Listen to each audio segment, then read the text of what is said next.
specifically this one we're gonna give some airtime to because it just does so many different things that I have to share it with you and go a little more in depth.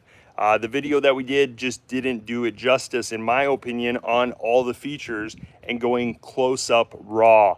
So that's what live is for. Live is for me connecting with you guys so that we can really go in depth and answer questions that people may have. So that's what I love live for, is that I get to connect with you guys and we can talk about the kayaks in depth, raw, unedited. Yeah, we'll see if anyone else comes in here. I know I didn't plan for this, you know, and share this stream out much, but I wanted to, yeah, basically share some of the stuff that I have here. I also got another boat in here. I got some new motors, different things, and we can talk a little bit about some of the findings I've found, tests, range, whatever. I'm an open book. So I'm a complete open book. You know, we can talk about this new kayak here, go through that. We can talk about some of the motors that I got here, the range, everything. We talk about this inflatable, which is pretty cool. I really love it, and there's some reasons for it. And if you're shopping for something portable, I can help guide you on that because I have had a lot of portable watercraft, and I have some opinions. You know, I will try to tell you what my relationship is with every company. So starting out, we're gonna start talking about the Old Town Sonata. First off, we're gonna tell you that the price is $3,999, and I ended up receiving this kayak to be able to test and share with you guys. So that's the relationship. Let's talk about the features here though. We're gonna go up in the front. It has a very wide bow entry, and it's pretty flat. There's not a lot of rocker. So I found if there's big waves, the waves will come over, but for the most part, it sticks up off the water quite high. So it has to be pretty high waves for waves to kind of come over and for it to be even remotely wet on deck. It has a drain plug here in the front. Don't have to use it much because Old Towns have incredible sealing. Their hatches are awesome. Everything is great. It's the best kayak, in my opinion, for how well sealed it is and the craftsmanship. In the front here, though, you will see that we got these here, and it's what the heck are these? These are speakers. This kayak has speakers. It has 2 speakers here in the front and 2 in the back. It is like surround sound on the water, and we'll end up connecting up a phone to it here shortly.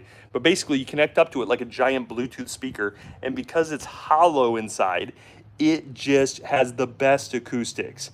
These little speakers here, the 4 speakers with the hollow kayak, is it blew me away. It actually is pretty shocking. In fact, I'm afraid I'm gonna upset neighbors when I turn it on, but we'll do it.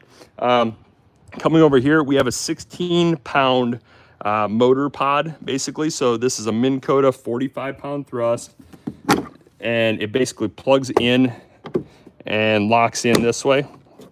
Let's see, we gotta turn it this way. I know I'm getting this exactly backwards. There we go. So now at this point, I'm gonna try to free up my hand there. I'll take one finger, lift it out. So it's that easy, and you drop it back in. And then these little devices here just kind of twist over top. And they only twist over top one way. So yeah, there we go. And then this is the plug, and it plugs in there like this. And now the motor is able to be ran. Now the motor does have this little kickstand here. That's so you can put it on that little nub there, and it holds the motor up out of the water. When you want to drop it in, you just have to make sure that you index the propeller, and then you just drop it in. There is this kill switch right here. So the kill switch, once it's dropped in, the kill switch can go on, and there's some details as to why it's that way. So when you're motoring in deep water, you turn this and it locks the pod down into the water. But when you get into shallow water, you know, that's the whole concern, is kayaks go where others can't, is when you get into shallow water, you unlock this. And what that allows it to do is, if the motor on the underside which, by the way, the underside is recessed, and part of the motor is recessed up into the hull. It's not sticking down too deep, but if something were to hit this protector right here, it can kick up the motor. And when it does, the motor will kick up and it will pull the kill switch out too. And that way you don't have the motor running in shallow water if you ran aground. So very useful design. It's very smart that they made it that when the motor hits ground and pops up, it automatically disengages the motor. So you don't have to worry about damaging your prop, damaging the motor. You know, you can run like this when you're in shallow water, and you just, if it hits shallow and it hits the ground, boom, it kills the motor. So I love that about this setup. I thought it was very smart, and it's not something they advertise. It's just something I came across when I was using it. Here you got a little storage built into the motor pod. I like that. I can drop my phone in there or radio or whatever I want. You steer the kayak with your feet, and you got foot adjustments, so you can just pop these out and slide on these tracks.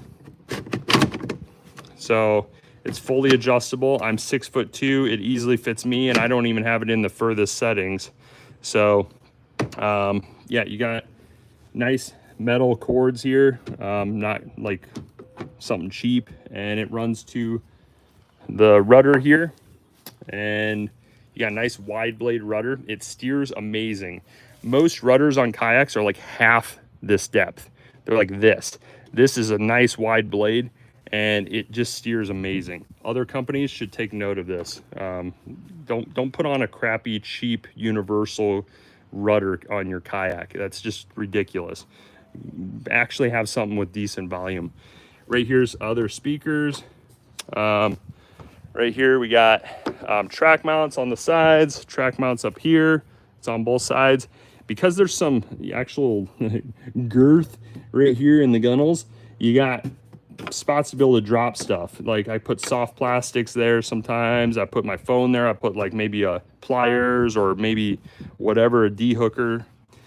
So having that volume right there in the gunnels is kind of nice. You got a lot of volume up here too, to be able to drop in some dry bags and different things. So if you want to do like a camping trip, you can. Nice big cup holders. You can put like a Yeti tumbler in there. And then you got a nice rod holder right here that's forward facing, so that when you catch the fish, you drop it in there. You can measure your fish, or you can, you know, be rigging your rod, and the rod just sits like this in here. It's really nice. And then on the back, you have rod tubes that basically hold the rods out like this. So if you wanted to do any trolling, you could, because hey, you have a trolling motor. So it works out. I used to think this was a 45 can cooler, then I just actually read and I was like, oh yeah, I remember I ordered a 65 can cooler. So actually this is even more impressive. This kayak has a lot of storage built in. It just has a lot of volume for being a 10'6" kayak.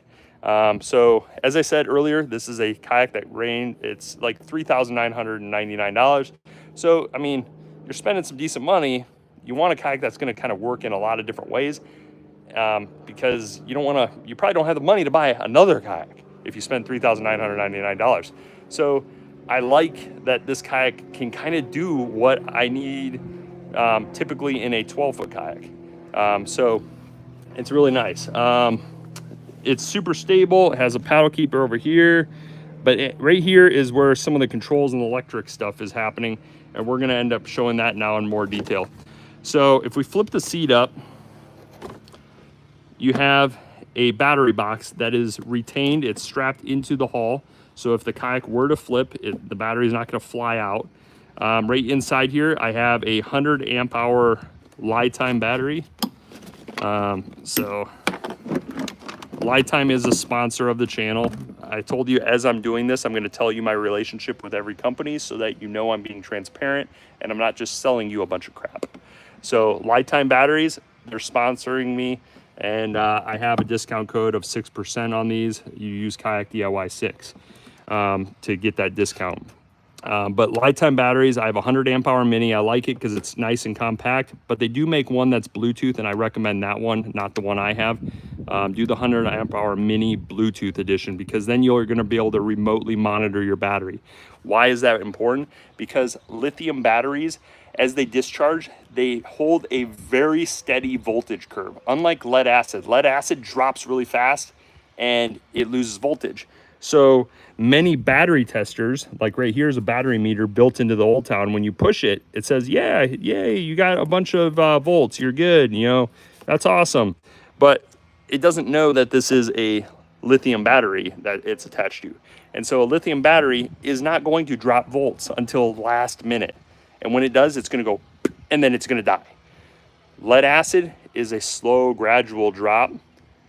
And LITIME, lithium batteries, all this, they're basically a flat voltage curve until boom, they're dead. There's no warning hardly. So monitoring voltage is not great for determining how much runtime you have on a lithium battery. So having a lithium battery with Bluetooth is useful, and mine do not have it, but LITIME does make a 100 amp hour mini battery that has Bluetooth, and their batteries are pretty affordable. That's why I recommend them, because I think there's a good amount of value, and I always try to bring value to my viewers, because I greatly appreciate you guys. So I'm just not going to clip that right now. It's hard to do with one hand. Oh, which actually, you know what? Some of you guys might want to see this. I think this is pretty cool. It's not sponsored, by the way. As I said, I'll tell you everything that is sponsored. This makes, like, doing like first person fishing videos and other things. This little mount is so dang useful. So it goes around like this, and then this clips into here. Let's see. I'm going to show you here. So that clips in like this.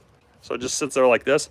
And then because my phone has the magnetic thing, the magnetic ring on the back, I can literally just go like this. I'm going to flip the screen. Boop. And now it's going to, see that? It's going to boop. And now my hands are free. La, la, la, la. It's super cool. I love this mount. It's dirt cheap. It's like under 20 bucks.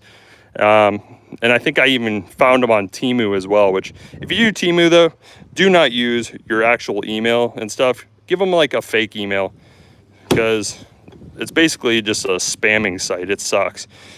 So I buy stuff on Temu, but I don't give them any like personal information. Anyway, so now my hands are free. I can show you a little more things on this kayak. Right here, these are through hull wirings. So right here, here, and here. So you can easily put a sonar fish finder setup, and on the underside, right through here is where your transducer would sit for your fish finder. Which, by the way, I think the new Lowrance Eagle has like some of the most affordable live sonar. I'm kind of eyeballing that. If anyone's used it, let me know. But I just happened to catch that and see that. Normally I've always thought Garmin was like the company for live sonar, but I'm kind of curious now what people think of that Lowrance Eagle, because it's super affordable. It's, you know, it's like $9.99 or just under $1,000 for a 9-inch screen. Anyway, so right here you can see got a decent amount of volume, got our rudder. We got a spot for a anchor pole, but you could use this in another way. So that bolt pattern has become the standard for all sorts of mounts, including right here. This is a transom mount. So we could put this on here, and we could have dual motor setups.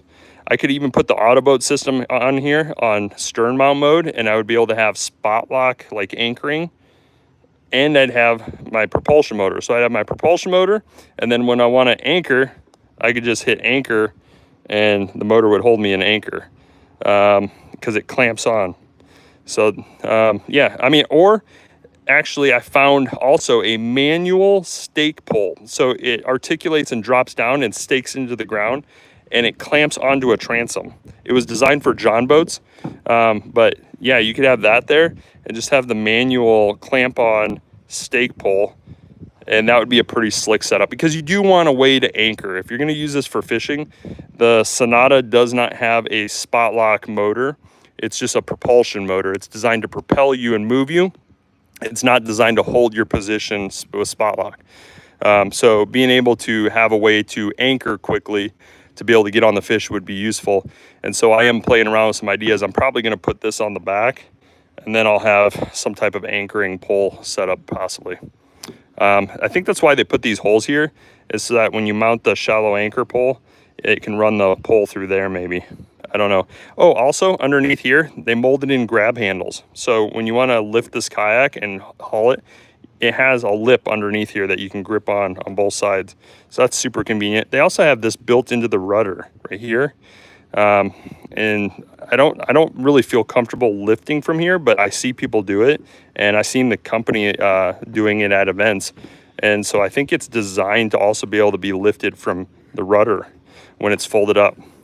So if this wasn't here, you got this nice big grip here, and it would be lifting essentially from this bracket, which I think could handle it. So pretty cool.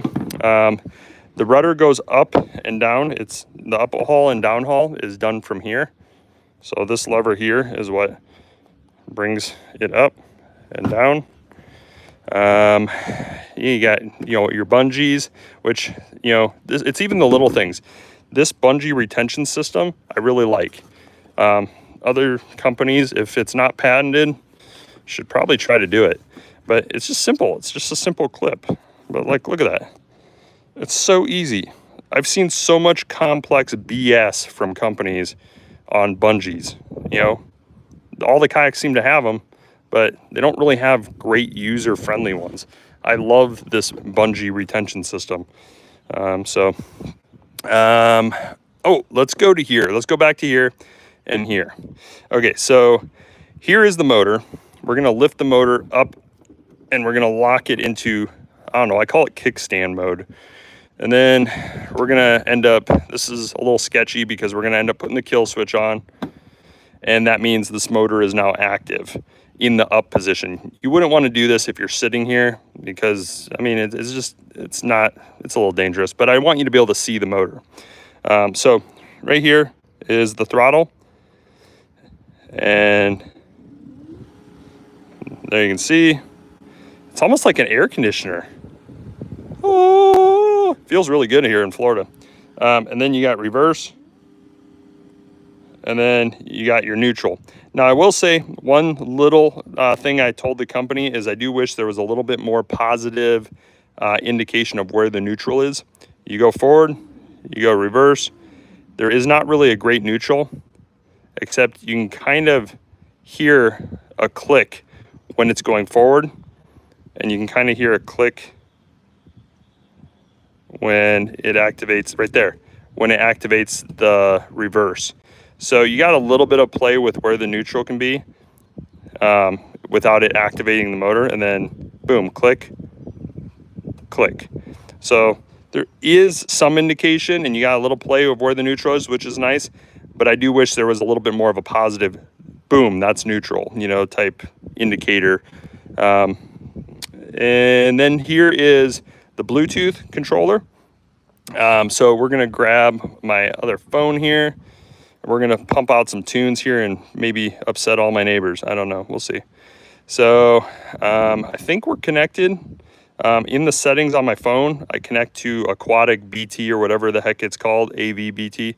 And now it's connected to the Kayak, so we can play some music through the speakers. We're gonna do that now. Okay, so right now the music volume is not high. We can turn the music volume up louder. The acoustics on this are insane.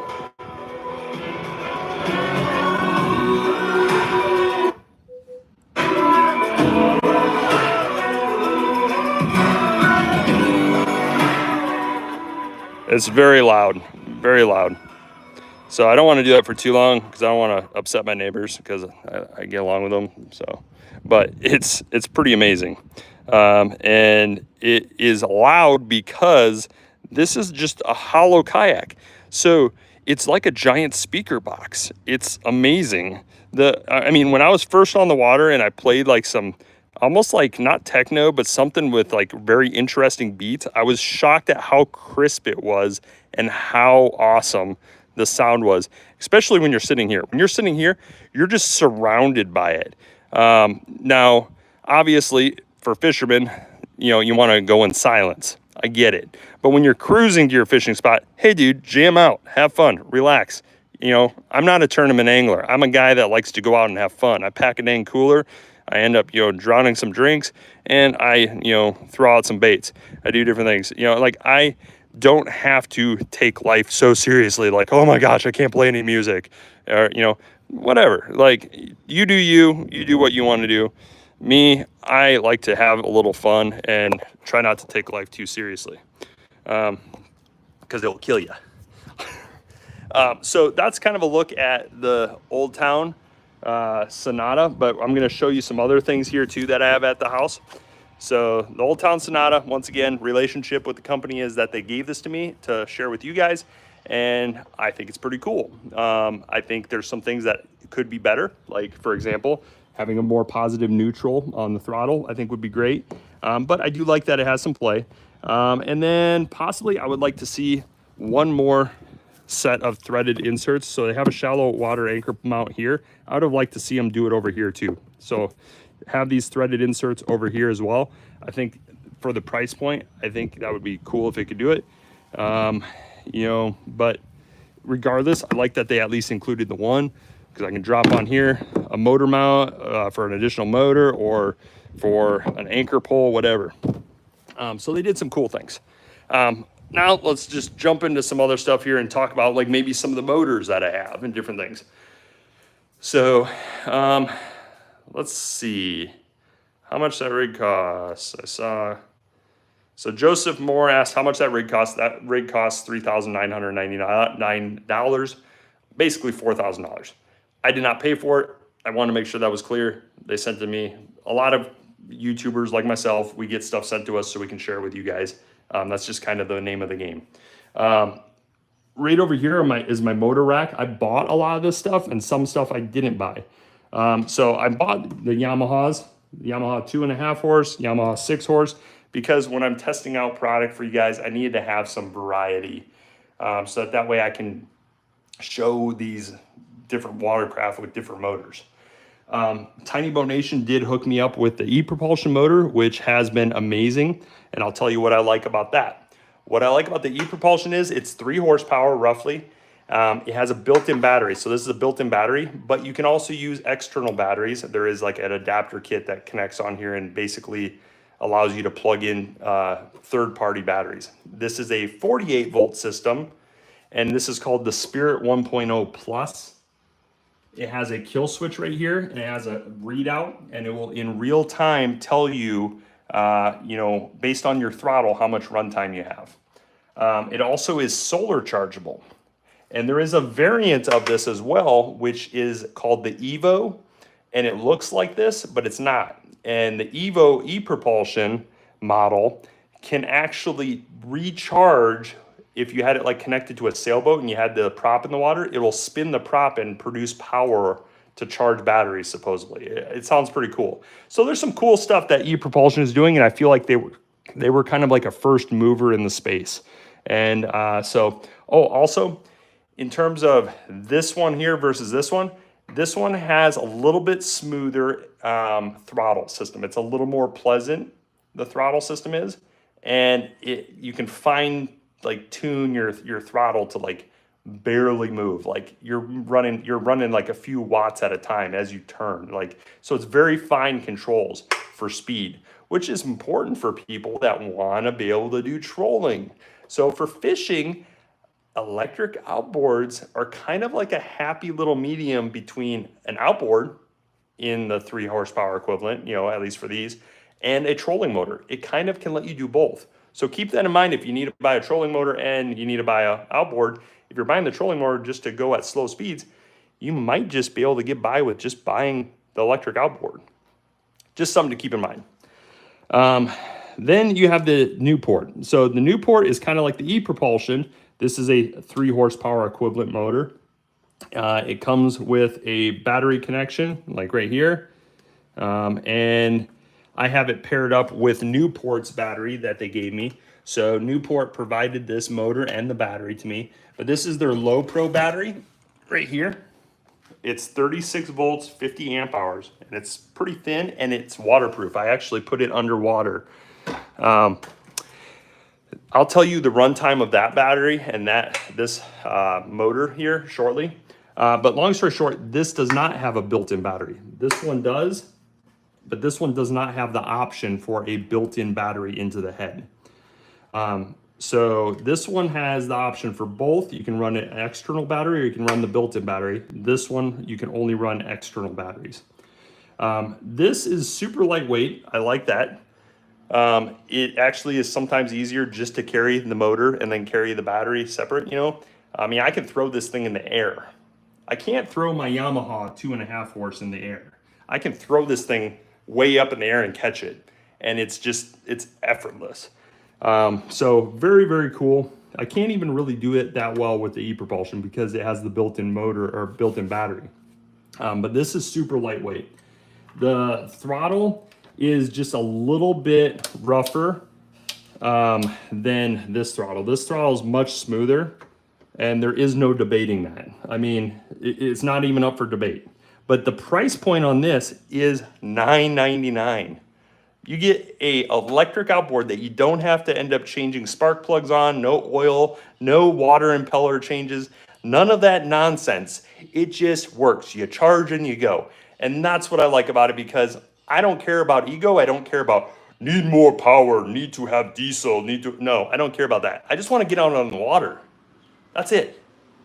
I'm a simple man.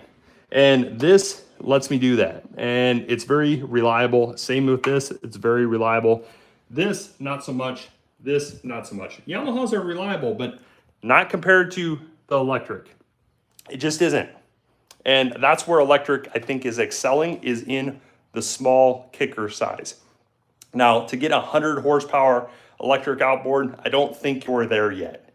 But I think we're there to adopt electric kickers. I think the electric kicker size outboards are definitely worth considering if you are, you know, building out a boat or whatever. I think consider them strongly, because you just don't have to deal with all the maintenance. There's no waking up, hey, I'm gonna go boating, and then all of a sudden you're like, oh shit, it has a fouled carb, and oh, the water impeller needs to be replaced, or oh, I'm not getting spark. None of that nonsense. It just freaking works. So I'm gonna get some motorhead guys that are gonna be like, yeah, well, how come you can't fix your stuff? Well, I don't wanna be fixing my stuff. I wanna be out on the water fishing. I mean, who wants to fix their stuff all the time? I don't. I just wanna get out on the water and use the dang thing and catch some fish. So long story short, the range on this. So I had this motor right here, the Newport NT300, paired with this Low Pro 36 volt 50 amp hour battery. This is both from Newport. You do not have to buy that battery in order to use the motor. That battery is about $1,000. There is less expensive batteries. This battery is just has a lot of premium features. It's waterproof, you know, you can submerge it, whatever. You don't have to buy that battery. But long story short, that 50 amp hour battery with the Newport allowed me to take my solo skiff, which is about a 14-foot fiberglass boat, and I towed a tandem kayak behind it for 6.8 miles with my family on the back. And when we got back home, I still had 67% battery life on the battery. So I did all that towing using that motor at decent speeds, mind you. It was like 5-6 miles an hour, somewhere around there. I mean, it felt fast. I mean, it was no problem. I mean, I ended up having great runtime, I thought. I mean, to return home with 67% was pretty good. So this is the skiff here that I use that motor on, right here. So this is my solo skiff right here. So you might notice solo skiff, this brand right here. They're now made out of rotomolded plastic, but I ended up getting a fiberglass one, and this was one of the first ones they made. It's a little dirty right now, just from, you know, the lawn crew just came. But you drop the trolling motor or the motor there, and then I put a trolling motor mount up in the front. And I had the NT300 motor that you just saw. I had it on there, and I was towing this kayak with 2 people on it for almost 7 miles, and I returned home with 67% battery life. So for an electric outboard, I think it's pretty practical. You know, you can even, if you dial back the throttle a little bit more, I could have probably gone way further. And yeah, look at the specs. I mean, they have some impressive range specs on that motor. And a lot of people think once they get an electric motor that there's a lot of range anxiety. I have not had any range anxiety actually with my NT300 electric motor. I did have range anxiety actually with my gas outboards. And it was because I was okay,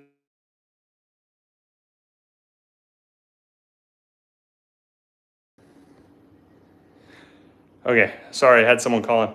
So I've had range anxiety with my electric or with my gas outboards, but I have not had range anxiety with the Newport. And the reason being is with my gas outboards, I'm afraid that it might just not start again. Like something might go wrong. There's too many moving parts in there. The water impeller could go, the spark plugs, the carburetor, whatever. That causes anxiety. Electric outboard has not caused anxiety for me. It really hasn't. Next thing that we can talk about, inflatables. Now, a lot of people do not like inflatables, and you guys all want to leave the video because I'm talking about inflatables, but stay because there is something useful about this. I already see someone that left. Inflatables have gotten so much better, and the early ones were not good. And the reason being is in Florida, it's hot. And what happens is on many inflatables, the seams will end up blowing out due to the heat, but not with this one and not with some of the inflatables I have. And I'll explain why. This one uses heat welded seams. It does not use adhesive. So you can leave it out in the sun and it's not going to blow out the seams because it doesn't use adhesive seams. Others that I've had have had adhesive seams. Now, I can also point out my truck has an inflatable truck topper. You can see it actually right here. I gotta stay close to my Wi-Fi here. But right there, I have an inflatable truck topper.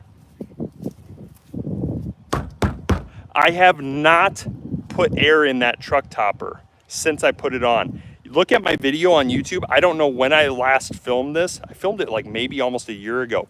I have left that thing in the Florida heat on my truck. It's made it through 2 hurricanes. It's made it through the Florida heat. I have not lost any air pressure really. It is amazing. And that's because it has heat welded seams, same as this boat. So if you want to talk about abuse, that flated topper has gotten a lot of abuse for an inflatable, and it's made the same way as this boat. So that's kind of a durability test. It's a testament to what inflatables are capable of. Now, this boat right here, it actually comes with these aluminum mounts. So this is actually a stand-up grab bar, and it clips in right here. And then that's a cooler rack.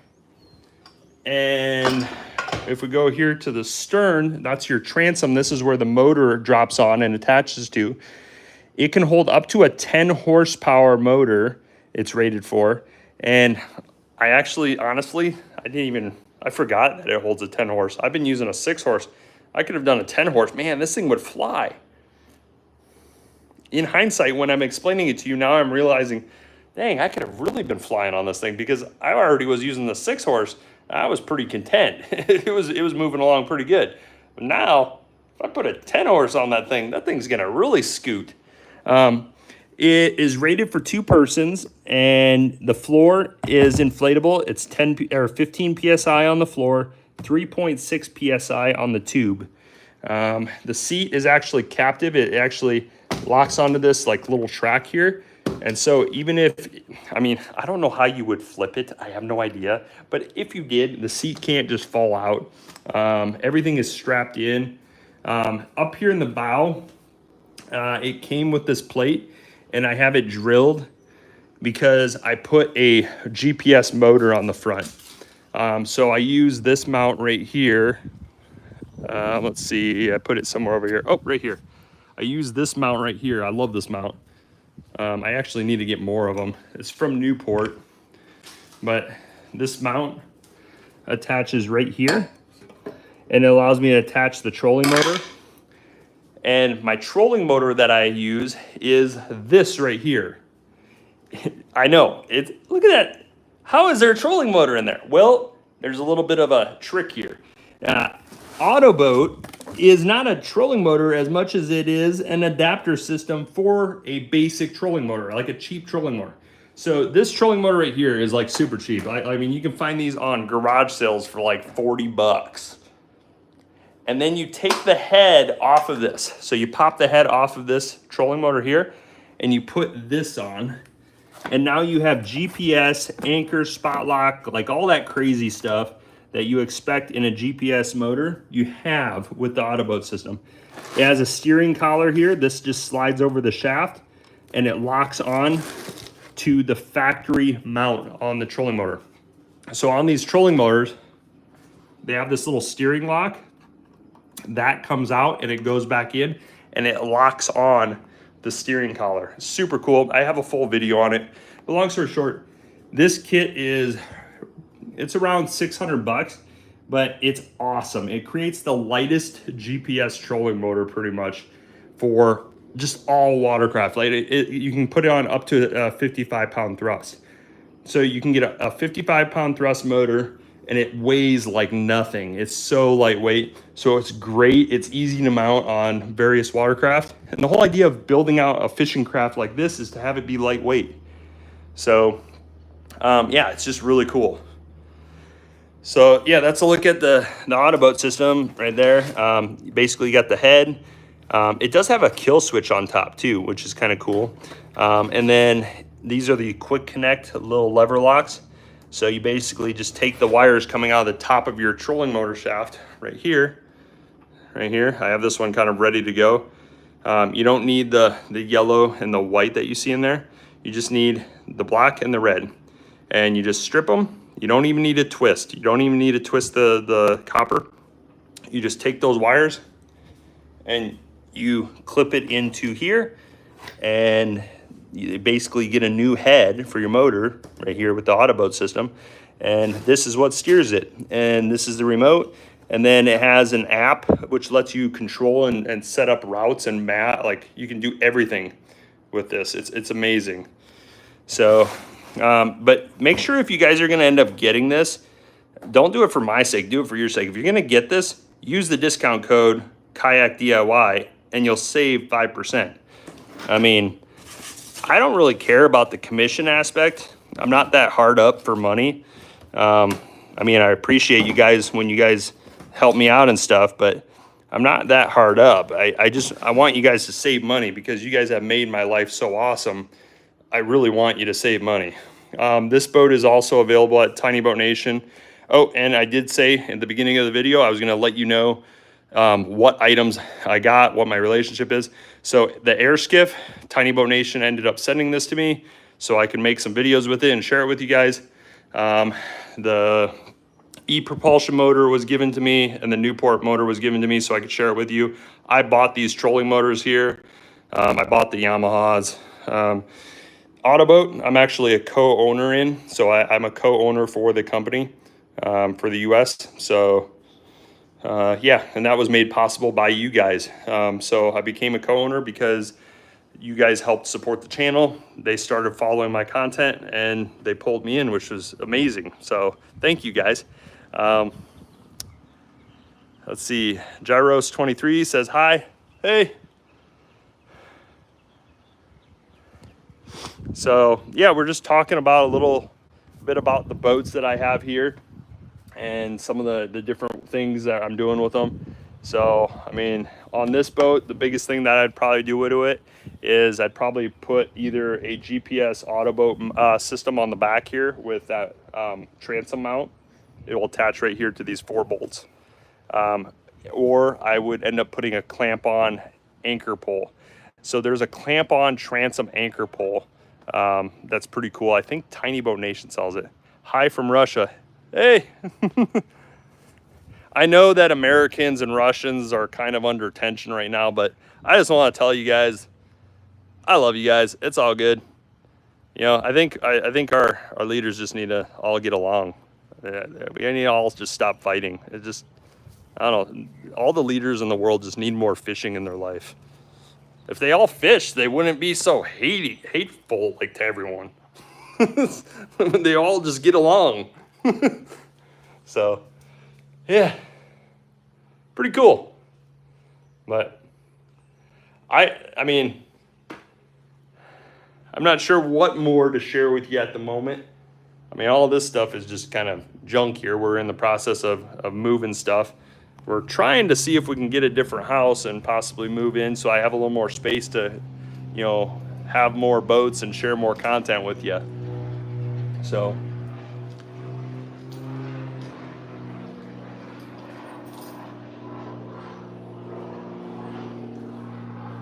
let's see. I'm trying to look here and see if there's anyone else commenting.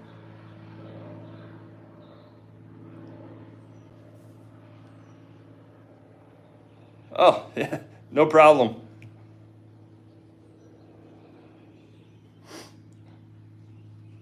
But yeah, the biggest thing is I see like Russians and stuff catching hate, you know, and then Americans are catching hate. At the end of the day, it's our leaders. It's our leaders that are, you know, doing it. It's not the everyday people. The everyday people are good people. So I think people just need to remember that. They need to just not end up taking everything so crazy and serious.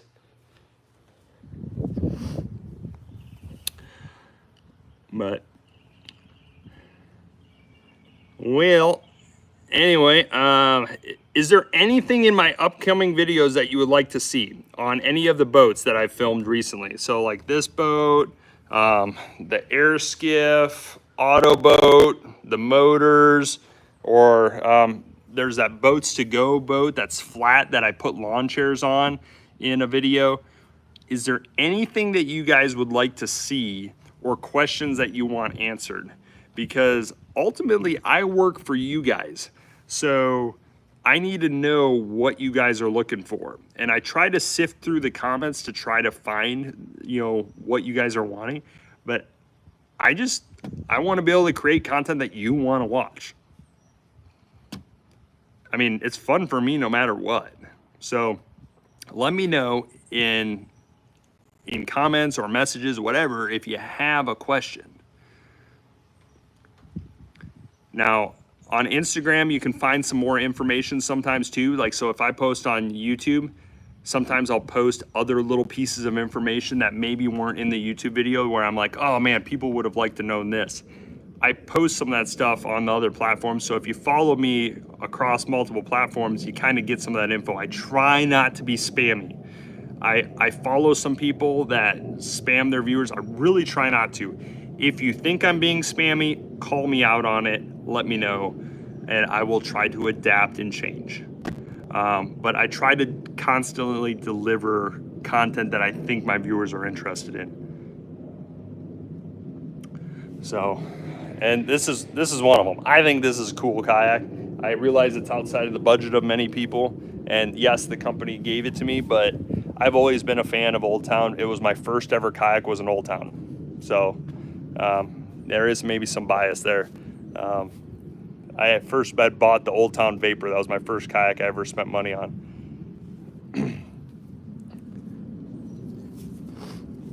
So, oh, I know what I didn't show you.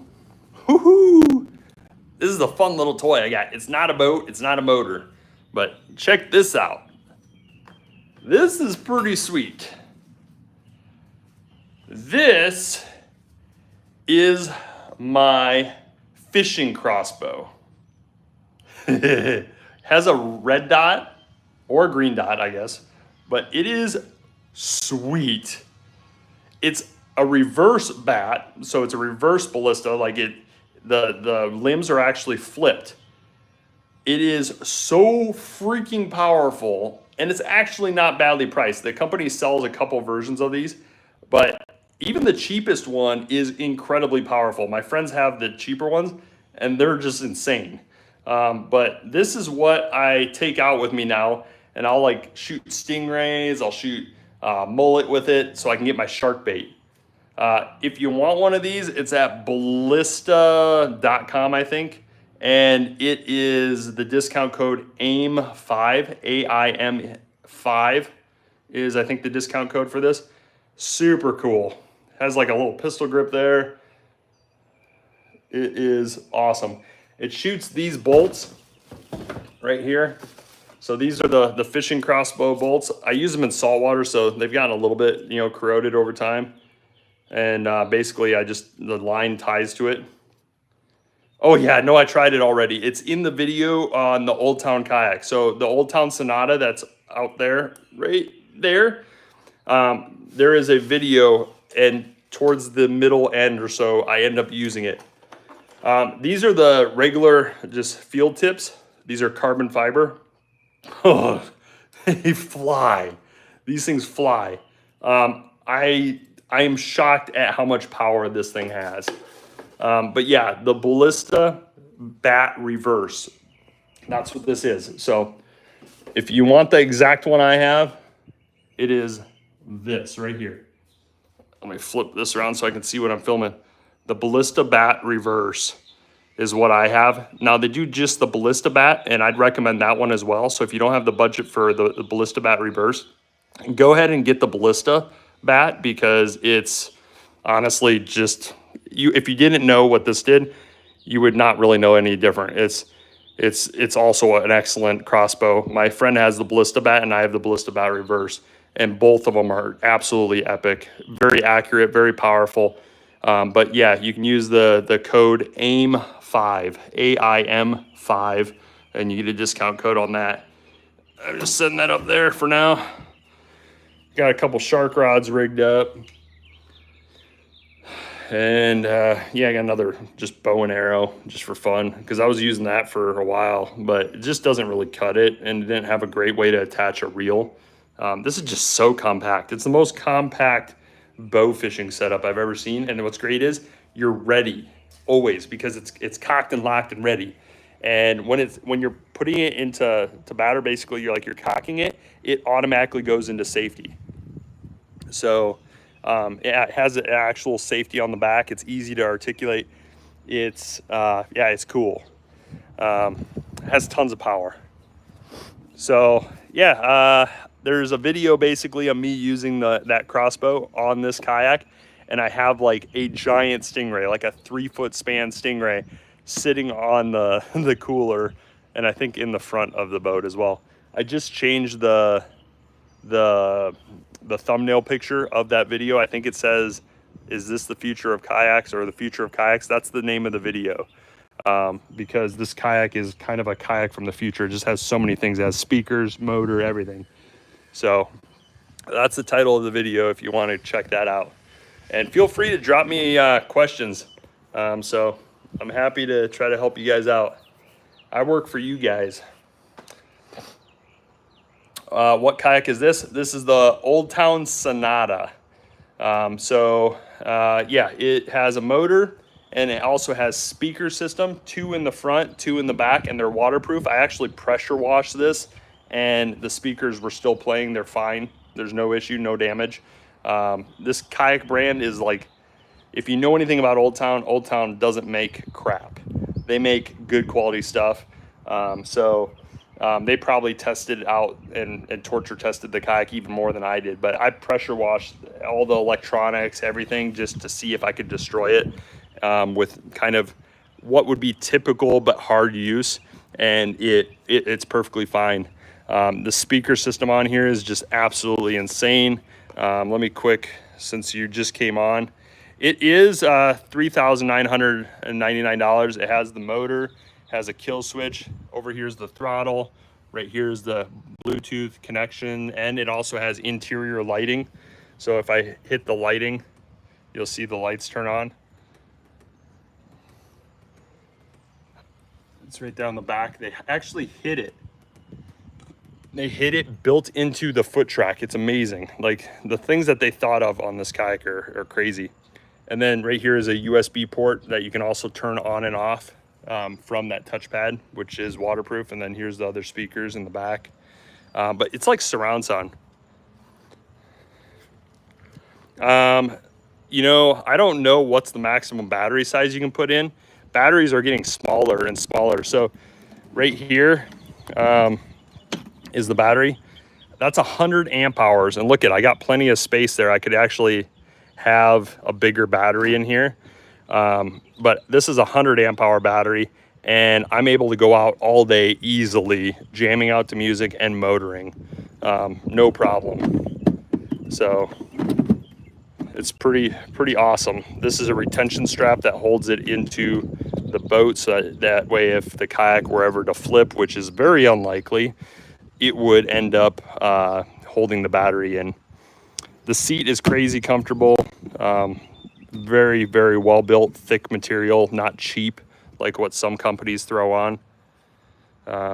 Yeah, here's the kill switch. Here's the throttle, so we can do that.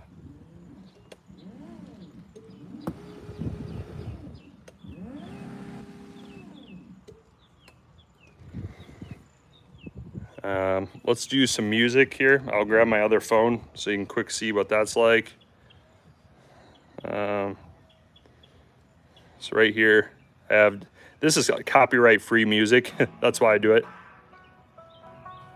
So I have the music turned down, the volume. Let me turn it up. But right now it's playing through the speaker system. It's way turned down because I didn't want to piss off all my neighbors.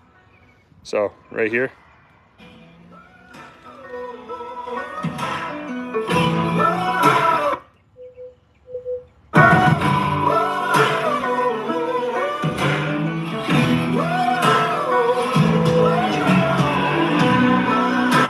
Pause, play, pause.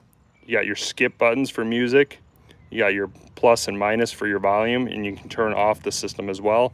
Right here is your USB port, that one little lightning bolt, and then the 2 lightning bolts is your lighting.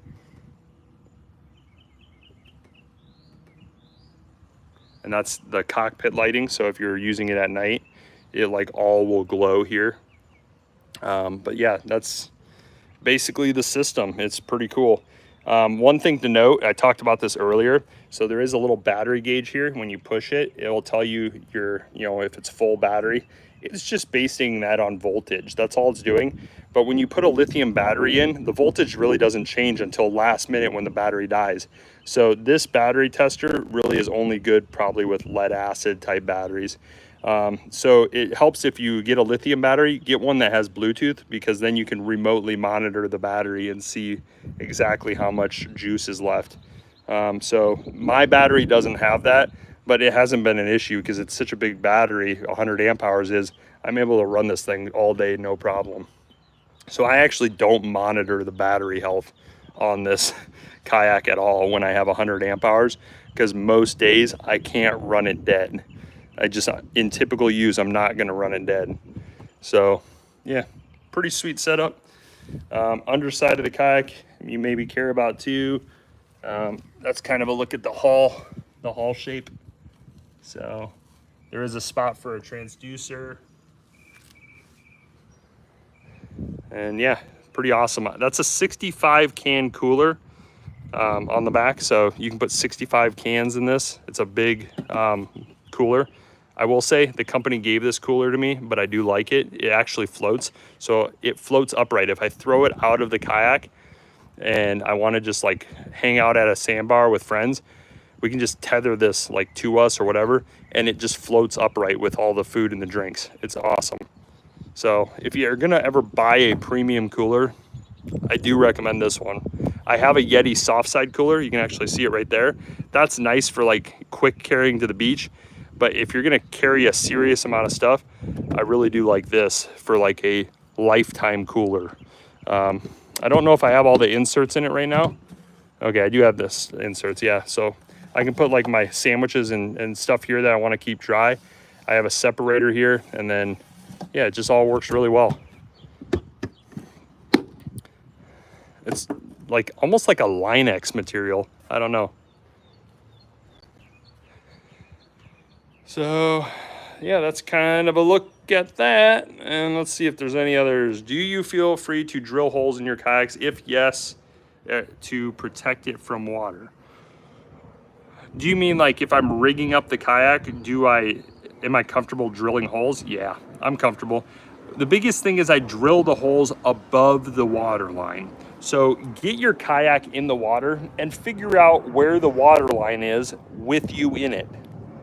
And then make sure that your holes that you're drilling are above that water line.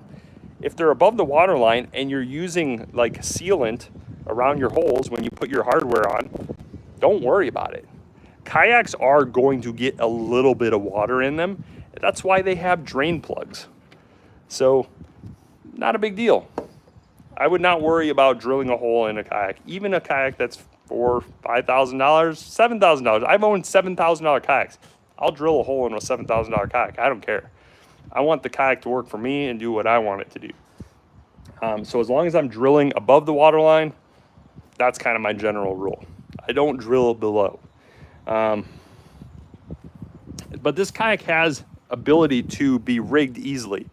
Companies that are selling kayaks in the $3,000 range, they are doing things like this. They're putting in threaded inserts. So if I unscrew this, these are just thread protectors. You'll see that there's molded in inserts here that are threaded so that you could add a shallow water anchor pole if you wanted to. So the company thought ahead and they put this on the kayak. Now, let me just see if I can get that back in there, or otherwise I'll just quick grab the other thing I'm going to talk about here related to this. There we go. I got it.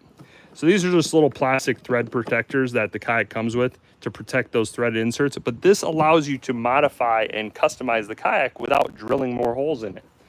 So kayak companies that sell the premium kayaks think ahead about, hey, what would people want to add to this kayak? And then they try to make it easy for you to do that without having to drill in. And another example on that kayak is a lot of people want to put fish finders on. The company knew that, and so the company put in these right here. One here, one here, one here, and there might even be another one somewhere else. I don't even know. But these are spots for wiring. So you can have a fish finder track mounted here. You can have the wiring going down into here for your power supply, and it can end up coming out over here or whatever. So yeah, it makes for wiring up this system very easily. So there's even a through hole wiring there, and it comes with the grommets. So hopefully that makes sense. Basically, when you buy a more premium kayak instead of like a $500 department store kayak, you end up with this type of stuff. You end up with stuff that makes it easier to rig with like premium things like a power pole micro, a motor, all these different things. And the kayak does come with manufacturer's certificate of origin, which is what allows you to be able to get your title and be able to register it. Because a lot of states require a motorized boat of any kind to be registered, and it's easy. All you do is you take, the papers that said, hey, I bought this kayak, and you take the manufacturer's certificate of origin, which comes with the kayak, and you just take it to your tax collector office or your DMV, and they get you it all taken care of. It's easy. But my plan is on this kayak, I'm going to end up probably dropping this transom mount right here on the side. It has the same bolt pattern right here, because this bolt pattern is a 4.75 by 3.75 bolt pattern, and it's what the power pole micro uses, and it became a standard mount for so many things, not just an anchor pole. So I'd probably put this motor mount on the back, and then I'm gonna have a really compact 10'6" kayak that just does everything, like everything. It's crazy.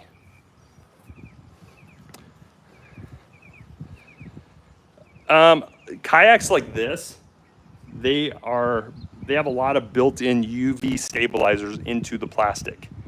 So kayaks like this have a lot of UV stabilizers into the plastic built in. So yeah, you can have them outside. Now, when you spend $3,000, $4,000, it depends on how much you respect your stuff and how much you care about your stuff. I would probably want to keep this kayak inside or covered, because it's a pricier kayak, and if I was paying for it out of my pocket, I would want to protect it more. Doesn't mean it can't handle it. It just means that I probably would protect it more. One of the things that a lot of people do though is they will flip the kayaks upside down. They'll take the stuff off like these things and they'll store these things inside. Maybe the seat they'll store inside, and they'll just take the kayak and they'll flip it upside down so the sun is hitting the bottom of the kayak, the non-pretty side that you never see anyway. So that's how a lot of people that I know and how a lot of kayak dealers will store kayaks. Hopefully that answers a question.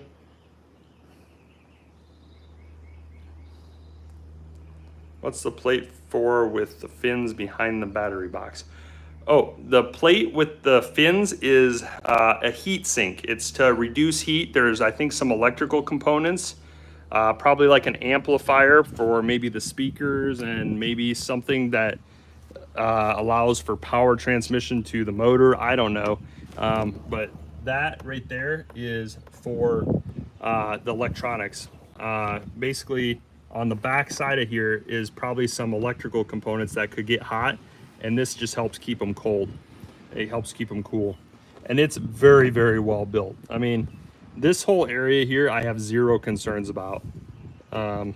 Like, you know, it looks complex and you're thinking, ooh, you know, it's so complex, everything's just gonna go wrong. No, I don't really have that issue at all. It's an Old Town. And I know that sounds like an ad, and it is an ad now because I just said it.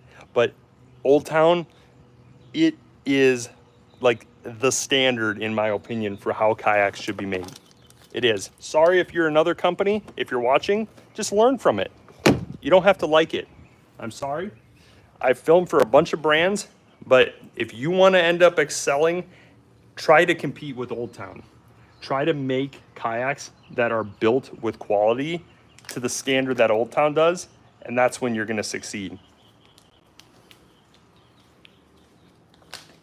Not to say that other kayaks aren't great. There's some kayaks that have designs that Old Town doesn't have, and I like other brands, but if I'm just not going to brag about the build quality of other brands when, to me, Old Town is kind of setting the standard on average for how to build quality. Like, I used to do rotomolding of plastics. I actually even helped build some kayaks in the past. So I look for certain details and certain ways of how they do things. And this is the first kayak Old Town's ever given me. I have had this channel now for 12 years, and I have always bragged about Old Town. So I'm not really that biased. I mean, I've gotten far more kayaks from other brands, but I still will tell those other brands, this is the kayak brand you need to try to match for quality if you really want to shock people. So that's it. That's all I got. Unless you got something else for me. And then, yeah, I'll probably end up getting some of the boats ready here. I got my family's coming to visit here soon. My mom wants to go fishing, which is kind of cool. She has never really mentioned fishing much, but she wants to come visit, and she's coming this week, and she wants to go fishing. So that will be pretty exciting. Probably can catch some videos of that here. We'll see how that goes. But yeah.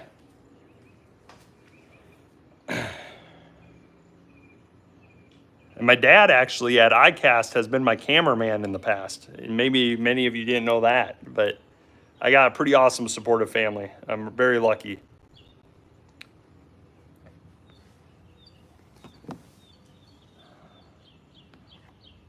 So I'm reading the comments here, just seeing if there's any last things. I don't want to miss anyone. Do you service the bottom side of your kayak? I mean, polishing, scratches, and so on. No, I don't. Now, if the kayak had a leak, yes. But you can, these kayaks, like this material, let me see. Oh gosh, I'm trying to think of, I'm having a mental block. Chad Hoover, Kayak Bass Fishing, ended up dragging a quality brand kayak, like a premium quality kayak like this. He drug one behind the truck for like, I think it was like 15 miles. And only at about 15 miles, when he had sandbags and different things in it, that's when it finally ended up wearing through. You can use the heck out of these boats. It's very durable, but it doesn't take an expensive cart either to protect them. So this kayak I actually have to repair. I think it got dropped on the back end and it put a little crack in the keel or something. But this cart is just a cheap cart I found on Facebook Marketplace. It's a Wilderness Systems, but this cart, it fits the bottom of that kayak so well, and it's adjustable. So you just take these little knobs and you can change the width of these bunks so that it fits the hull really well. But you can get a kayak cart like this pretty affordable. You can find one used, or you can pick it up on Amazon or who knows what. And you do that. If you even remotely halfway try to take care of the kayak, this kayak's gonna end up giving you on the water for a long time. A kayak like this, it'll get you on the water a long time, and you're not gonna likely have any like leaks or any issues. You don't have to do much. Now, there is a product called, oh gosh, it was called Gator Guard, but there's a few generics now on Amazon for less money. But Gator Guard makes a fiberglass patch on a plastic kayak. So what you do is you open up the foil, you take out the material, and it's flimsy, and you cut strips of it, and you can put it right on the kayak. It sticks to a kayak, which is rare because nothing sticks to kayaks really. But this Gator Guard patch stuff will stick to the kayak, and when the sun hits the patch, it will end up hardening like fiberglass, and it makes like a keel protector. So it's pretty cool. So that's one other way that you can protect the underside of the kayak from scratches. And yeah, I'm not the only one using it. I think my buddy Heath at Yak Tribe also has used it some. It's a good product. It's called Gator Guard Patch, but there is a generic on Amazon that is the same thing basically. It's like a fiberglass patch, and when you open up the foil pack, it will end up curing and hardening like fiberglass, but it sticks to a kayak. So it's pretty awesome. And it allows you to mold, like you can put it on the kayak hull and bend and mold it to the curvature of your kayak effortlessly, and you can cut it with the scissors. But once it hardens from the sun, then you can't cut it or you can't do much. You can sand it and you can like paint on it. It's weird. It's a cool product. It's really cool. So in terms of protecting the bottom side of the kayak, that would be one of my tips. And I would only put it on like maybe the front keel area, or an area that is a area that you maybe start seeing some scratches. Maybe put it there. But use the kayak for a little while. Use the kayak for like a few days, see where scratches are developing, then clean that area, and that's where I would put the gator patch or whatever, because it's gonna end up adhering really well to that area, and it will end up protecting that area long term. Let's see, I'm looking here to see if there's any other questions. Starting to get hotter out here in Florida. What's the temperature like in Russia? Every time I look at stuff there, it's just like people jumping in frozen lakes.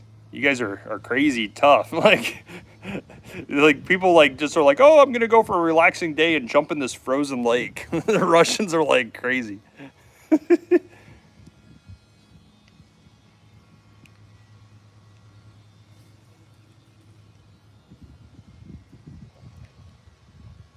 $10 now in St. Petersburg. Oh, ooh. Yikes. Okay. Yeah. You guys are just built differently. I mean, like, ugh. Ugh. That whole area just, I don't know. How long are your summers though? Do you get like a decent length of summers to be able to use kayaks and stuff, or is it all like staying pretty cold?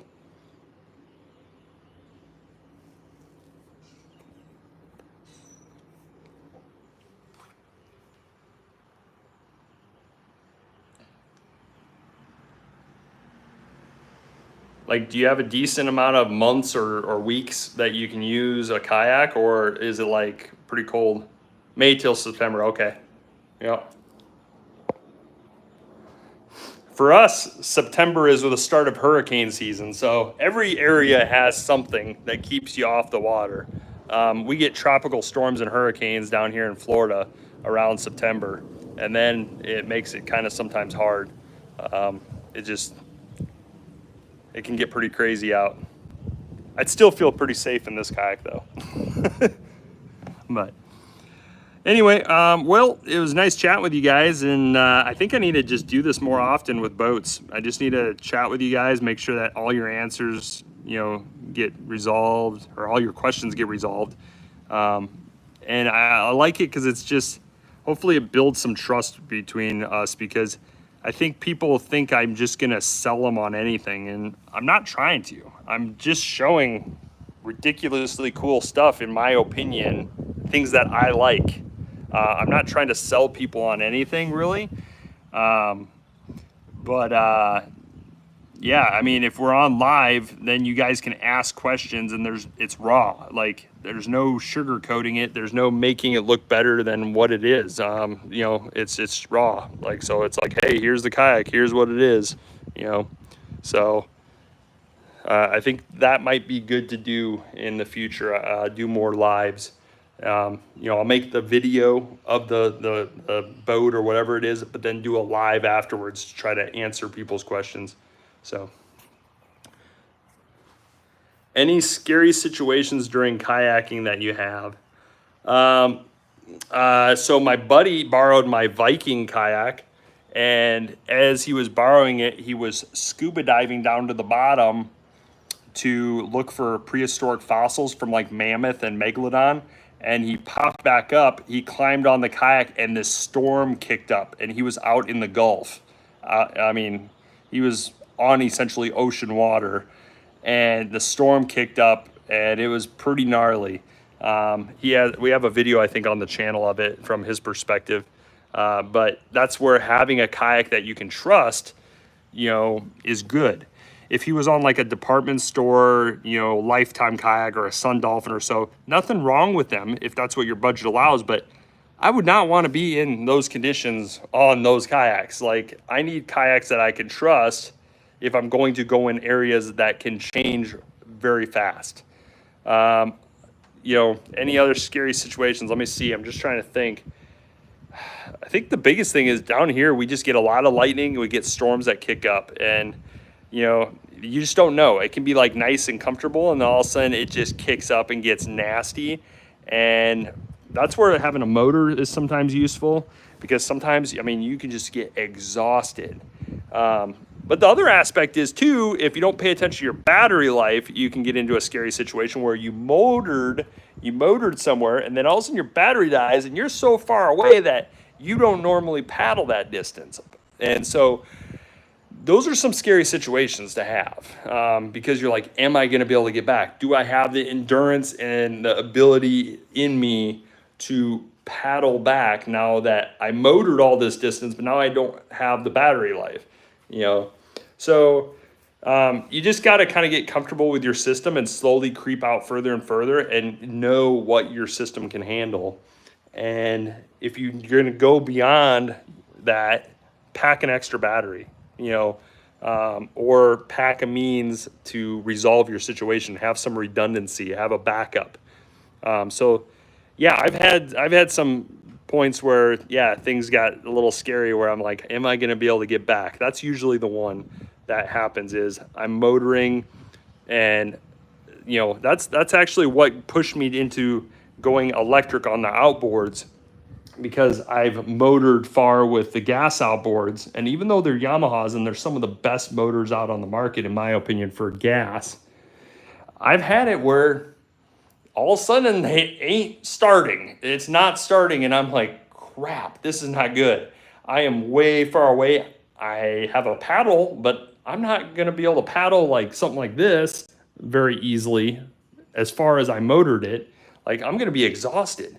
And, you know, maybe the wind kicks up or anything. Like, so that's where I've really gone towards more the battery setups because they're just so much more reliable. So you need to know you. You need to know what your capabilities are to be able to handle something out in the field. If you're out on the water, you know, if you're a motorhead and you can pack a toolkit and you can fix anything with like a toothpick and a toothbrush or whatever, if you can fix an outboard and you're like the MacGyver, great. Then keep using a gas outboard. But for me, doing that out in the field while the waves are moving or whatever, that's just not me. Like, and I don't want to be messing with that. So that's why I went to electric outboards. So some of these scary situations, the little things I have, yeah, they do mold me into what I'm using. I don't know, hopefully that answers the question. It's not very specific, but the Viking kayak video is on my channel. That was like a few years ago, but that was, it showed how quickly things can change. And the reason why I uploaded it too was it was a non-biased perspective of a friend. He didn't get to keep that kayak. He didn't get it, like, it was, you know, very non-biased. And so that's why I shared it. So Gyros 23, what are you using for getting out on the water? So that is something where I now have looked into having an aid pack while fishing. I've looked into that now because I'm actually, before I became a YouTuber, I was a licensed nurse. I'm a nurse. And so I have a license still, and I see emergencies. I see people bleeding out in the hospitals. I understand medicine and that stuff. So I've had emergencies out on the water. Like I had a stingray barb go right into my foot. You can actually still see right there where that bruise is. That's where the stingray barb went into my foot. And it really sucked getting back, and it hurt like heck. I wasn't even thinking straight because I was in so much pain. I had the fuel valve turned off on my outboard and I didn't think to turn it back on. And I'm like, why isn't my outboard starting? I'm pulling it and I'm like losing my mind. So yeah, having a first aid kit, definitely I would recommend, even just a small one. I think the thing to have would be a basic tourniquet and some ways to like try to stop bleeding. You know, think about what your risk factors are and then pack that into your first aid kit. You don't necessarily have to get a generic first aid kit. Think about what your risks are. For me, I would say there's a lot of things that could really hurt me, and I can handle pain, but I can't handle bleeding out. So I'd probably get some type of good tourniquet would probably be what I would get. And a redundancy in communication would be something I would have, which I now have. So a company ended up hooking me up with some radios that, like, I think they work anywhere in the world from what I can tell. And let me see, I wonder if I got them. I think it's in my truck right now. But I pack these radios now, and I can like communicate with my wife. So if my phone goes dead, I can communicate. And if the phone doesn't have reception, I can still communicate. But right here, I've been using these radios right here to basically as a redundant secondary communication. Also, they're really useful for being able to strategize fishing with your friends. So my friend will have one, and I can be like, hey, I'm on a shark right now, blah, blah, blah. I'm over at this point, and if you want to meet up, come over there now. You know, like we can basically chat with each other. So having a radio is pretty useful. If you're going into really remote areas, having an EPIRB is really nice. Emergency like beacon. That's something that's popular. I don't have one right now, but I probably should. And then just making sure you have a life jacket and one that you're gonna wear. Because some people, they'll get a life jacket and they never wear it because they're like, oh, it's too hot, I'm not comfortable. So for me, I just know me, and I know that, oh, I just bumped the speaker.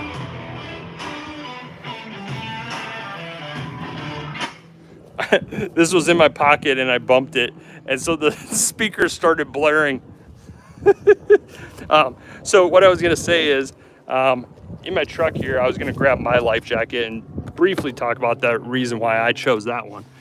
So, actually, here's another safety thing. I got flare guns.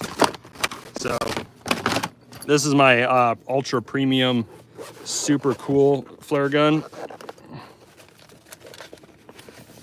right here. This is the Patel Ballistics Chimera. Boom! Yeah, so that's one safety element that I carry with me. Have a horn as well. And then this is my life jacket. So I choose to go with a manual automatic life jacket. Now, why did I choose this one? Well, it's because, let me just quick throw it on here. So it's very low profile, it's slim, you know, it fits right on me very easily. I can't do it with, because I only have one hand, but basically I pull this and then it will inflate the life jacket. But I can also put it into automatic mode where if I get wet, it just inflates. I like it because it's thin and it's comfortable. And in the Florida heat, if you aren't comfortable, you aren't wearing it. That's it. That's as simple as that. This is a Mustang Survival. It's like crazy good quality, but also not abnormally crazy expensive. I mean, it is pricier than some of the others. You could get Onyx and a few others cheaper, but I just like the quality. So I went with this one because I knew I was going to end up using it long term. So that's my setup. That's basically my safety things that I have on a kayak or on the boat, is those. So sometimes if I think it's really, really sketchy, and then I might wear a traditional life jacket. Like if I know it is a high likelihood that I'm gonna end up in the water, I will wear a traditional life jacket. But for everything else, I'm wearing that Mustang Survival. And it's just because it's more comfortable. And when I'm out all day, I just don't want to be sweating and having that big, thick life jacket on me. So, trying to think where the other life jacket is. I think it's in my life jacket bin for the business. But let's see, do we have any other questions here? Gyros, I appreciate you talking with me. I mean,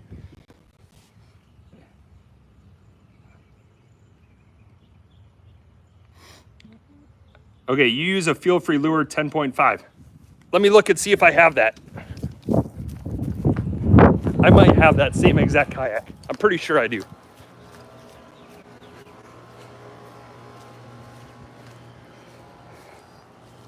Right there? I'm pretty sure that's the kayak right there, the feel-free lure. Yep. Yep, that's the feel-free lure. These are just some of the kayaks. Some of these kayaks are kayaks for like family when they come, if we just need to carry more people. Some of them are for kayak rentals. Like this kayak I rent out. So. Yep, I told you. I have a lot. I actually have a 10x30 storage shed as well with kayaks and boats. So I have a lot of different kayaks. But I got to keep a lot of kayaks in stock so that way I can show them being used in different ways, show different motor mounts, everything. So it's kind of part of what I do. I got to have variety to share with people. But yep, I actually own a few feel-free kayaks. And by the way, I did not get those sponsored. I paid for the feel-free kayaks. I bought them for the rental business because they have a wheel and I don't need to use a cart. So I can wheel them right to people's houses because I live in an area where there's a lot of canal homes and people on the water. And so they call up and they say, hey, I need a kayak. And I deliver the kayak right to their house, just like pizza. Like I can beat the pizza delivery guy. So yeah, that's why I have feel-free kayaks a lot of times. And that's just some of them. So it's just nice. I don't need a cart. But it's cool to know that Russia has feel-free kayaks too, because I didn't know what models of kayaks Russia has, you know. Yeah, the wheel is super user-friendly. And what people don't know is you can replace the wheel too. So if the wheel ever breaks, it's easy to replace. The only thing I don't like on feel-free, let me quick run over there. The only thing I don't like that I think they need to replace and fix in their design is this. And so I told the company, I don't know if they liked it when I told them. They seemed to kind of somewhat shrug me off, and they really haven't changed it yet. But you'll notice that this kayak doesn't have any foot braces right here. There's no foot braces because the foot braces within 2 days broke. These foot braces right over here,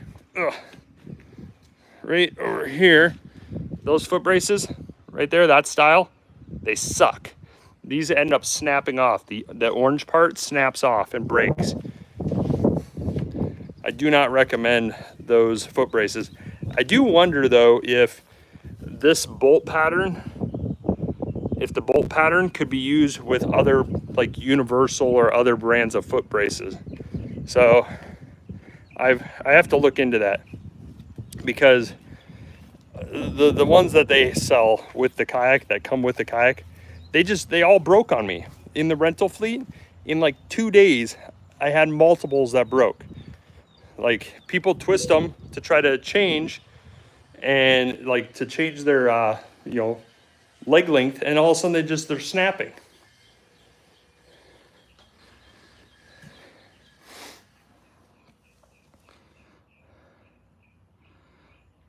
So yeah, basically what I was saying is the foot, yeah, hands-free is nice to be able to have, you know, be able to control with the feet. But on the feel-free kayak, I do not like their orange little adjustment for the foot, the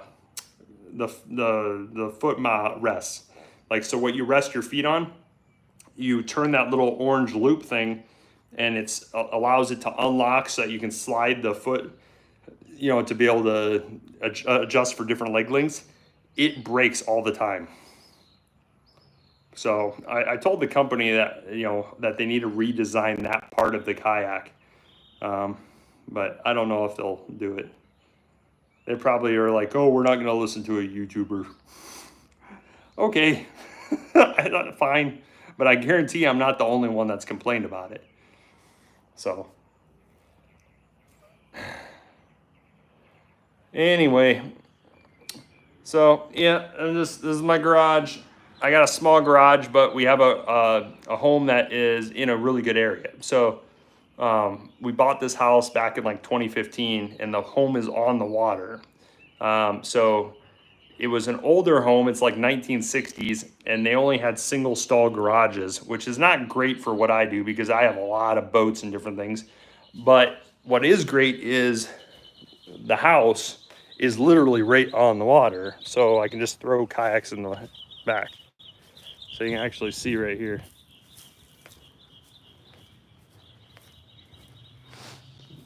So this is all our property right here.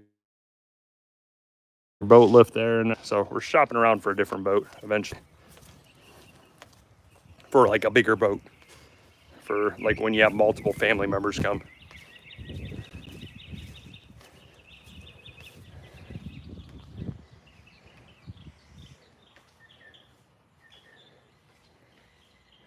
So anyway, I don't want to ramble on too long and bore you guys, but I just wanted to share some stuff with you, chat with you guys, and I'm gonna let you go. Please like, comment, subscribe, whatever. It helps the algorithm so that they, I don't know, promote the videos, and it allows me to share more stuff with you. So I'm not claiming to be the best angler. I'm not a tournament fisherman. I am the everyday dad fisherman. I'm the guy that likes to just go out with my family, my kid or whatever, and go out fishing, have some fun, and do some adventures. That's who I am. So anyway, if that's who you want to support, give this video a like, subscribe. Signing out. Thanks.